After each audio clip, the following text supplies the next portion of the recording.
দর্শক, আমি এই মুহূর্তে দাঁড়িয়ে আছি ঢাকা চট্টগ্রাম মহাসড়কে ফেনীর মহিপালে।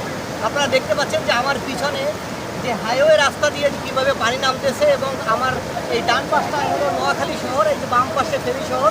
আমরা ফেনী শহর পর্যন্ত যেতে পারিনি। আমরা যতটুকু জানতে পেরেছি যে ফেনী শহরে একটা 5তলা বিল্ডিং সমান যে পরিমাণে পানি, সেই পরিমাণে পানি। সেখানে যাওয়ার জন্য কোনো রকম স্পিড বোট বা ট্রলার ছাড়া যাওয়ার কোনো ওয়ে নেই, এবং হাতে পাওয়া যে নৌকা, সেই নৌকা দিয়ে যাওয়ার মতো কোনো ওয়ে নেই, কারণ এত পরিমাণে পানির স্রোত। এবং অনেকেই বলতেছে যে এই যে পানিটি নামতেছে, এই পানিটা নামা অনেকে আমাদের বন্যার জন্য ভালো, কারণ যেহেতু বন্যার থেকে যে ভারতের ডলে যেভাবে পানি আসতেছে পাহাড় থেকে, সেই পানি এখান থেকে নেমে সমুদ্রে চলে যাচ্ছে। তো এটা আসলে যেই পরিমাণে পানি নামতেছে, এটা কিন্তু খুবই কম, যেভাবে পানি বাড়তেছে। আসলে কত কষ্ট করে এই পানির ভিতরে আসলে এখানে পার হচ্ছে, এই পানি দিয়ে আসতেছে, এবং পানির যে স্রোত আমরা নিজেরাই কিন্তু দাঁড়াতে পারতেছি না।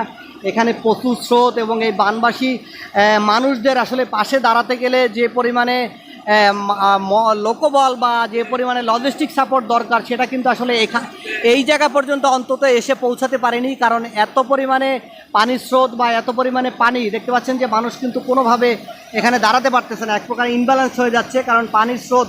আমি নিজেই দাঁড়িয়ে এখানে ভিডিও করতে পারতেছি না বা আপনাদের সাথে কথা বলতে পারতেছি না।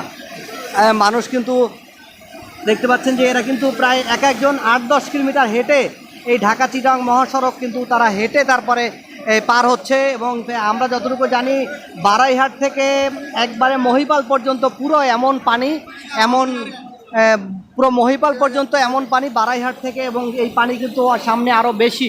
এখানে যারা তারা বলতেছে যে পানি সামনে কিন্তু আরও বেশি, এবং অনেকে দেখতে পাচ্ছেন যে একবারে গলা সমান পানি, এই অনেকেরই গলা পর্যন্ত ভেজা, তারা গলা সমান পানি পার হয়ে কিন্তু আসতেছে। এই যে বাচ্চা দেখতে পাচ্ছেন, নারী, শিশু এবং ছোট ছোট বাচ্চাদের কিন্তু এই যে ছোট্ট একটি বাচ্চাকে দেখতে পাচ্ছেন, বাচ্চা ঘুমিয়ে পড়েছে। আসলে তিনি কত কষ্ট আসলে এই মানুষগুলোর, এই বানবাসী মানুষদের জন্য। আসলে আমরা সকলে যেভাবে পারেন আপনারা এই মানুষগুলোর পাশে দাঁড়ান এবং মানুষগুলোকে সাহায্য সহযোগিতা করুন।